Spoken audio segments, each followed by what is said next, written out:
I know I say I'm excited for every episode of Thrive Forward, but welcome today. I am talking to Jason Hoody from LPL Research Team, who focuses specifically on sustainable investing portfolios, which if you have followed me on social media or followed Forethought Planning on social media, you know how important sustainability, living sustainably, looking at injustices and how we make the world a better place are topics that are really important to me. Jason and I get to talk to you about how you can make your money impactful, not just in giving and spending your money, but how can you make your invested dollars work hard for you while also working hard for the communities around you. Sustainable investing is not a trend like Zumbas or Fidget Spinners or flared jeans or wearing your jerseys backwards for all that matter. All of those things come and go. Sustainable investing is here to stay, and it is something that has been around for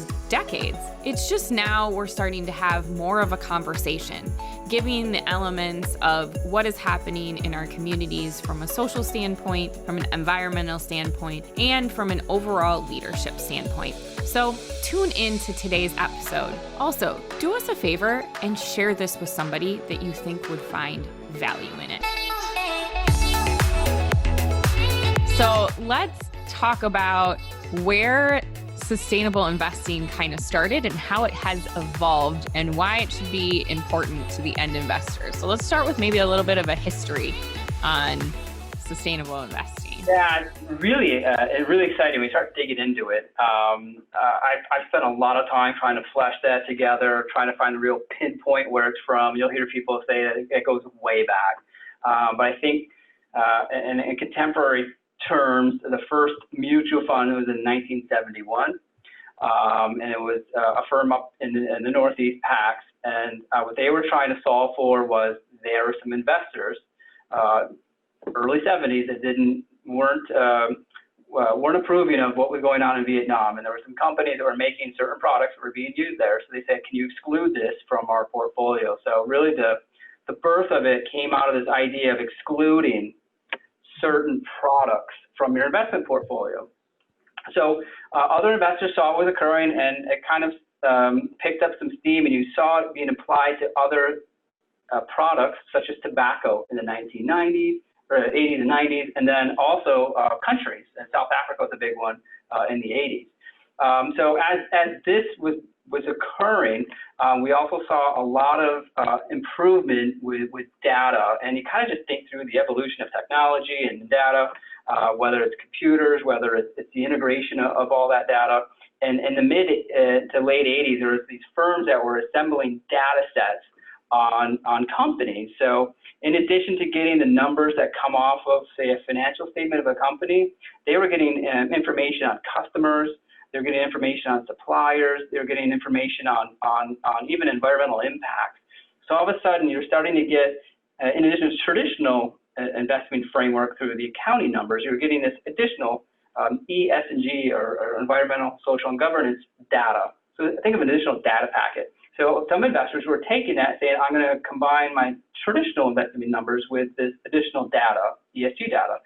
And you started to see that in addition to excluding things going in a portfolio, some of these investors started saying, what if I just included companies that were doing really good with that ESG data? Maybe they could see things coming out of how they're treating their suppliers in a good way, or their employees in a good way, or the environment in a good way. So in addition to having this first approach, which was to exclude things, you're seeing these investors are saying, now I want to go find the best ones. In addition to removing tobacco, I want to say, who my best one? Maybe it's in information technology, maybe it's in consumer discretionary.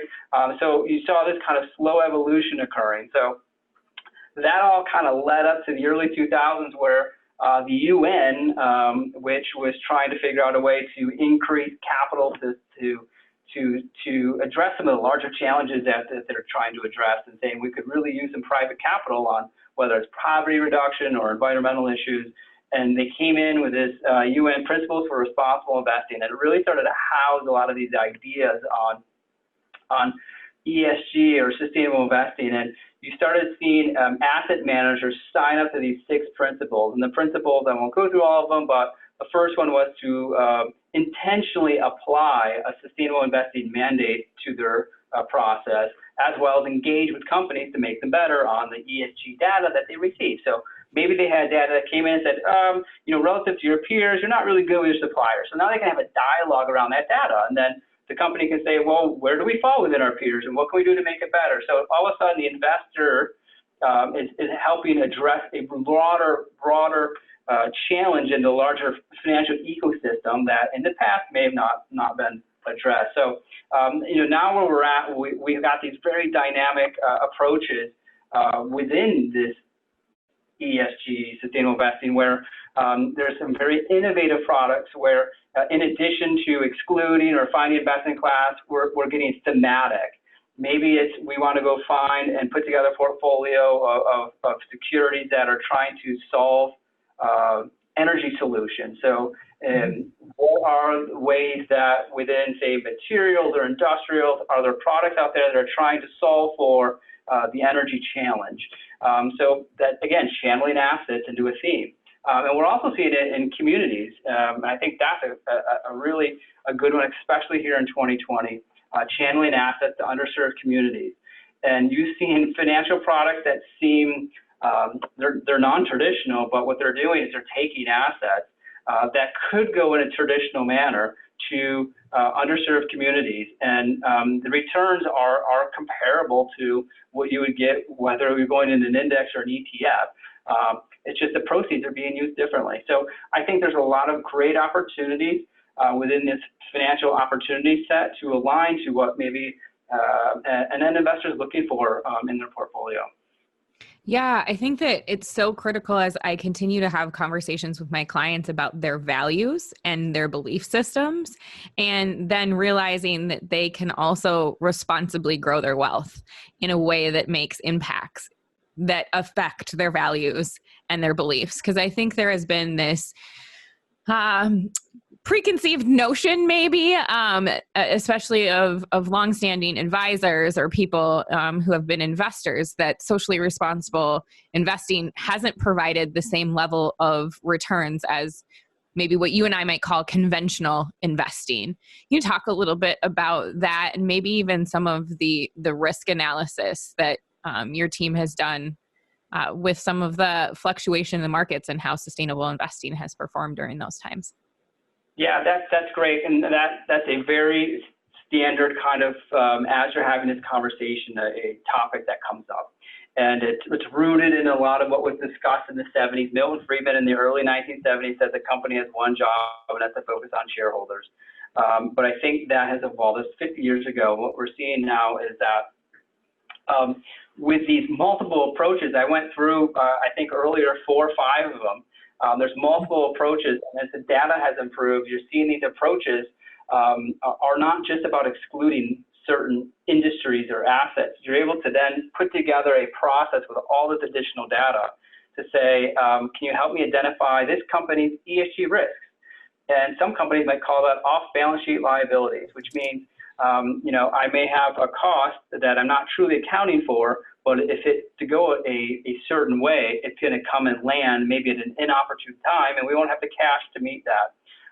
Or we may have some ESG opportunities that we're not quite factoring in, but if everything falls right, this could be a huge win for the company.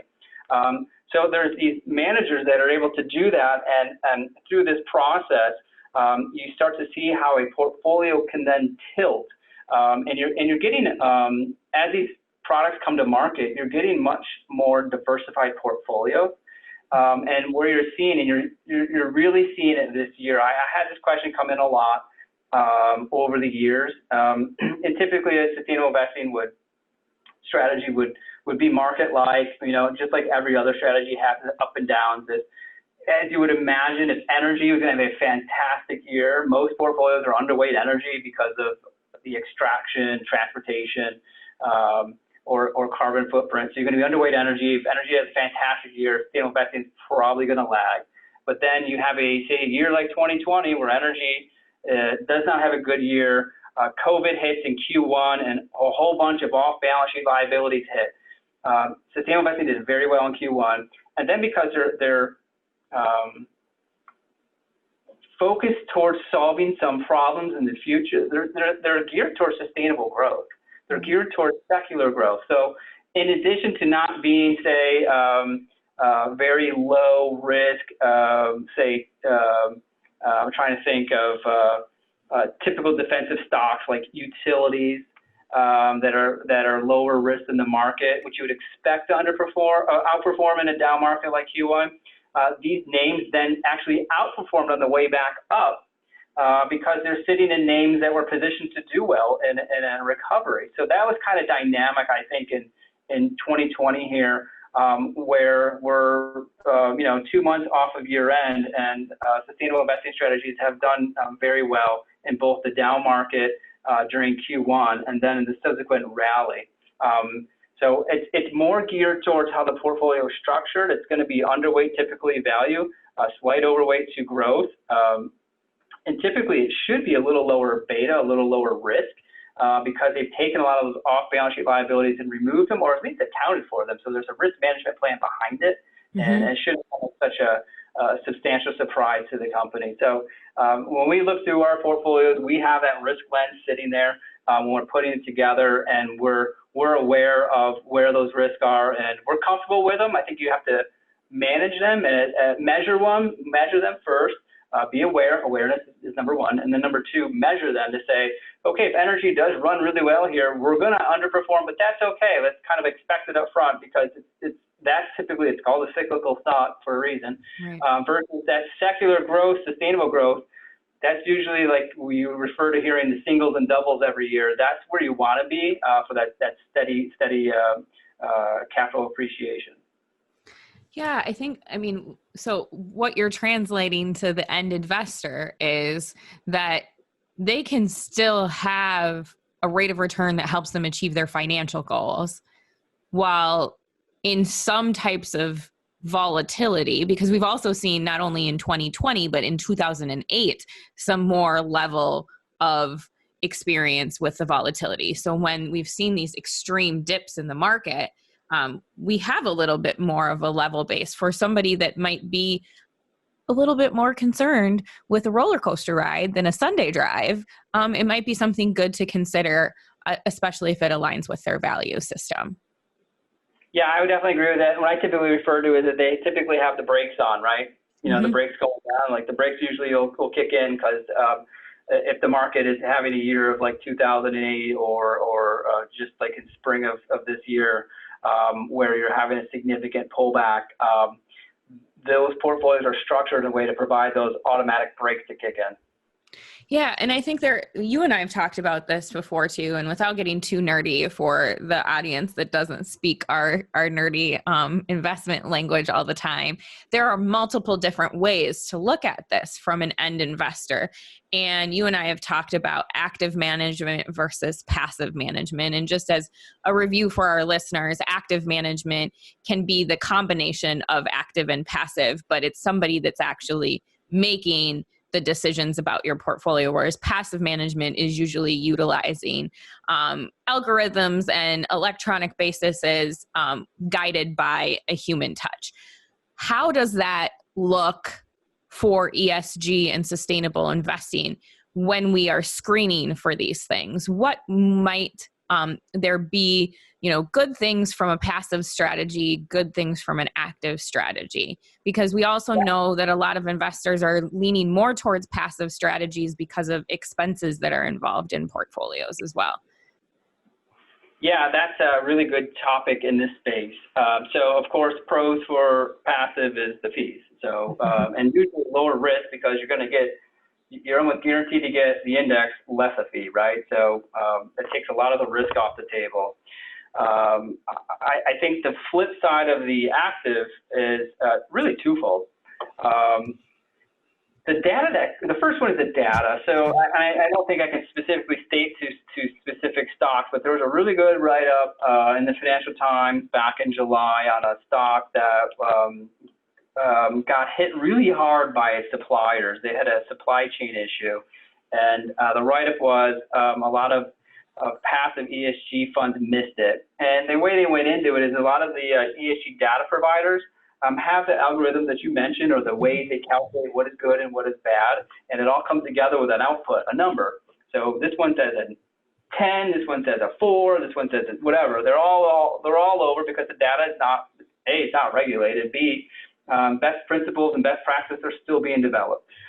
So if you're just going to use a passive approach, you're going to sign on to one of these data providers, and the methodology is what it is for that data provider, and it may be a 6, and it may work, but for this one that got through, they had a substantial breakdown in their supply chain, and it was an ESG issue, and if you were a passive ESG index, it kind of had the egg on the face of what were you doing in it, and you got to kind of go back and say, well, it's data, there's that variation in data. So there's that little bit of noise around that. And then I think number 2, this gets into the UN principle number 2, which was shareholder engagement. Mm-hmm. And on the passive side, this is a little bit more difficult. So shareholder engagement is a really key and unique feature of sustainable investing. And that's where the asset manager who holds a lot of shares of a company gets into dialogue with the company itself on the management of the company on specific issues that affect all the stakeholders. And I think I've mentioned this a couple times. So, whether it's employees, suppliers, customers, they're going to go in and work with them. So when they find things that the company is not the best at, they get into a dialogue. And if they're not getting anywhere with a dialogue, they have a course of action they can take as a large shareholder that they can do. And the first thing they can do is file proxies to say that we don't like this practice. And I know there's typically a firm, an asset manager that does this very heavily, typically has 2 to 3 topics a year that they're focusing on. They may do 100 shareholder engagements with all their portfolio holdings throughout the year, but there's typically 2 or 3 topics. One might be environmental, one might be a gender issue, one might be a privacy issue, but they try to really for 1 year put together a theme, and then they go and apply that across the different companies. But what they're trying to do is improve those topical standards at a company. I think a really good example, and I won't say the company's name, but an asset manager went in and said, we would like to do a pay audit based upon gender. So it's a fantastic question. So they want to say, can you show us results of that? And then when they did show the results of it, they said, okay, how are you going to address it? And it was a very large information technology company, which, that's a traditional sector that has a challenge in this area. And they were able to use that large player to say, okay, they're doing this, they're being transparent, it's time for you, company B, C, D, all the way down the line saying it's time for you too to do something similar of this. So you can see how they're trying to, this shareholder engagement, improve the multiple stakeholders in the larger ecosystem that you don't quite see on that return we were talking about earlier. You don't see it in the passive. The passive manager's not doing this. They're just putting together the index. But the active manager is saying, let me go and do these efforts which can improve the company, which is a benefit for not only the shareholders, but all stakeholders. So I think that's a big difference that has to be part of the conversation when you talk active passive and the pros and cons. But I think that's up to each unique individual investor to have that decision. Yeah, I kind of explain it to my clients too. Like, do you want to put your big toe in, or do you want to jump all the way in? And how invested are you in truly making an impact? Because you have the ability to make a greater impact based on how your dollars are invested. And I think we can talk a little bit about this. You wrote a really great article at the beginning of the year talking about why sustainable investing, right? And like, what does it do? And we've spent a lot of time on the logistical part of it, but at the end of the day, our clients really care about, okay, where's my dollar going and what does that mean? How is sustainable investing really making impacts and changes, not only to our industry, but to investors and to companies? Yeah, and I think that's where you can really get into, a lot of these examples. So the end investor, we've been talking about how it's changed the industry. We've talked about the evolution. It's been exciting to see the product sets that are coming out. And now we've talked a little bit briefly about the companies and the improvements these investors can make. So a lot of times investors, vote alongside what management wants in proxies, but you get these other investors that can get in there, not only do proxies, but they can do shareholder resolutions too. Shareholder resolutions force shareholders to make a vote on a topic. And you see that sometimes with some of these other players. And I know I've had a great opportunity to speak with a lot of different asset managers and tell me what are some of your highlights on this company engagement, shareholder engagement. And some of them are very proud of what they've done. And when you hear what they've done, we talked earlier just about gender pay equity. That's a fantastic topic that you're seeing impact on.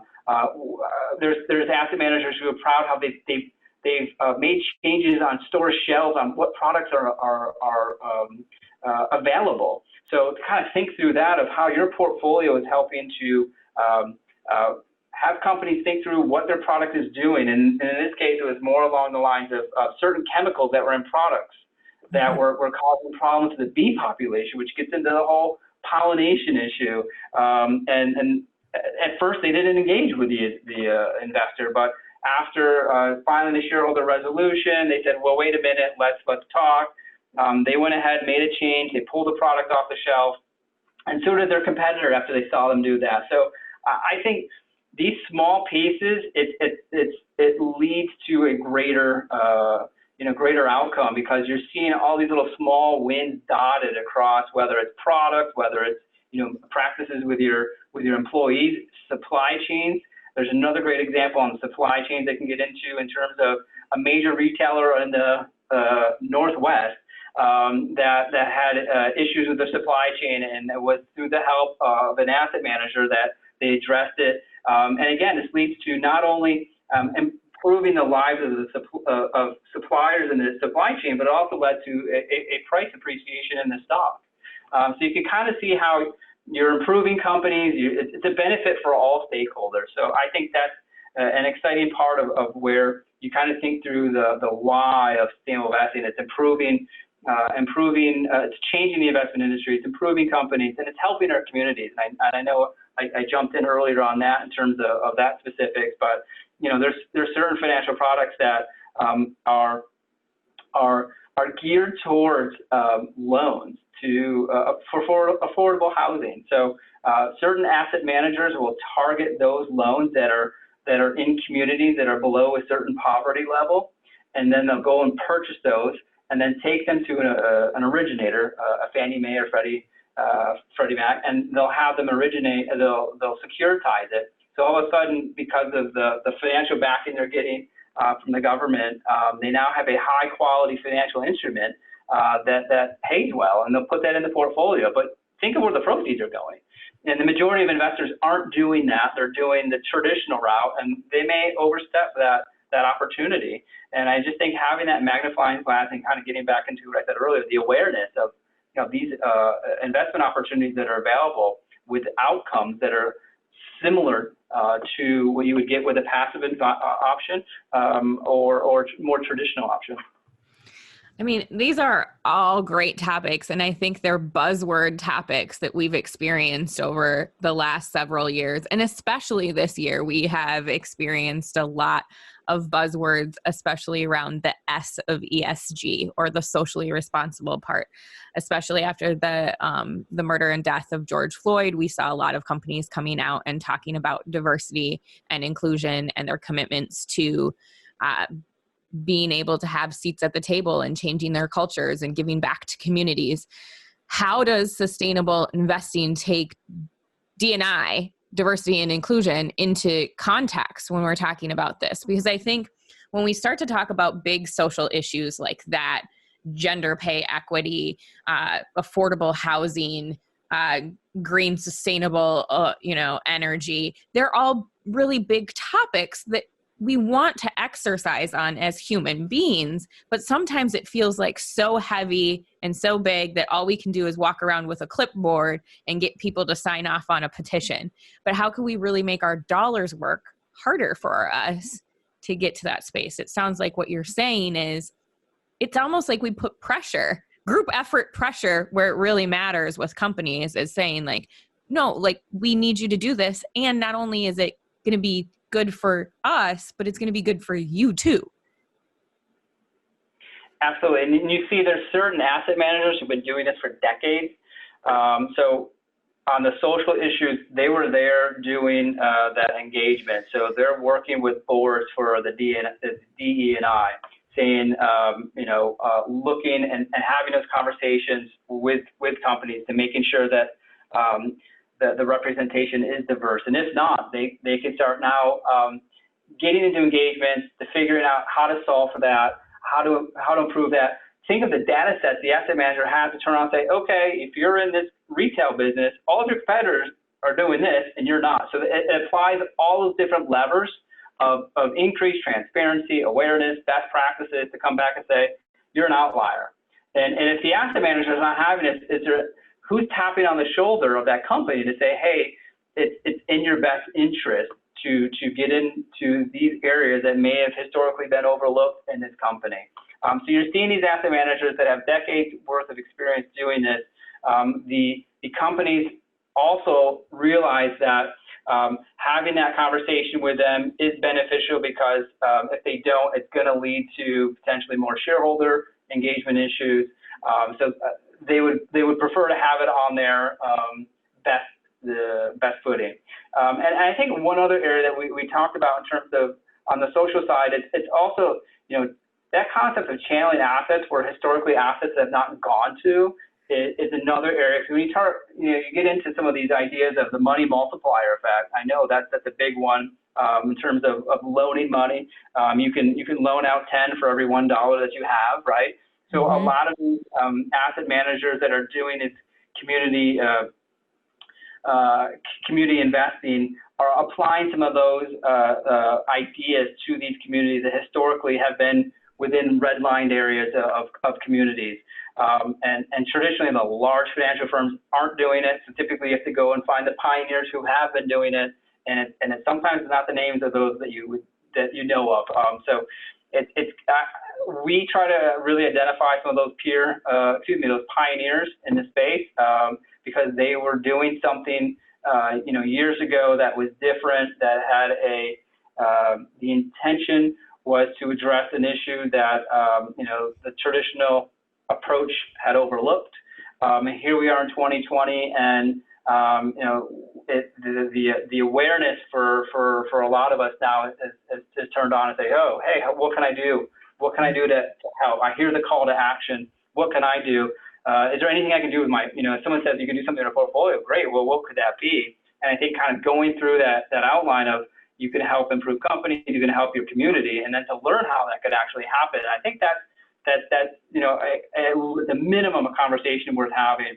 And then getting into the next question, do you want to get in, by sticking your toe in, or do you want to do the jump in? That's a separate question.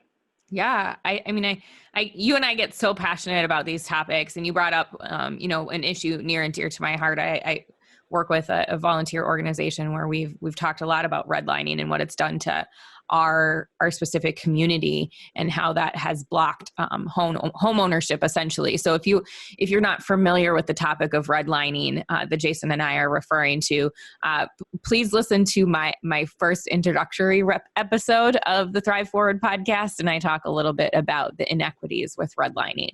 So I think that's a topic that is empowering to us. I think a lot of times people think that the only way that they can make a difference with their money is where they spend it or where they give it. And the reality is you can do those, and you can invest it in a space that has the potential to do, really good things with your money.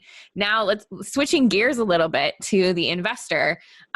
What should they be doing? What are questions that they should be asking their advisor, or how could they educate themselves more on these topics? I think that it's maybe not something that individual investors might have the capacity to go do on their own, right? So what should they be looking for in a partner and advisor? Yeah, I think that's a great question now to be asking in terms of partnership relationship, right?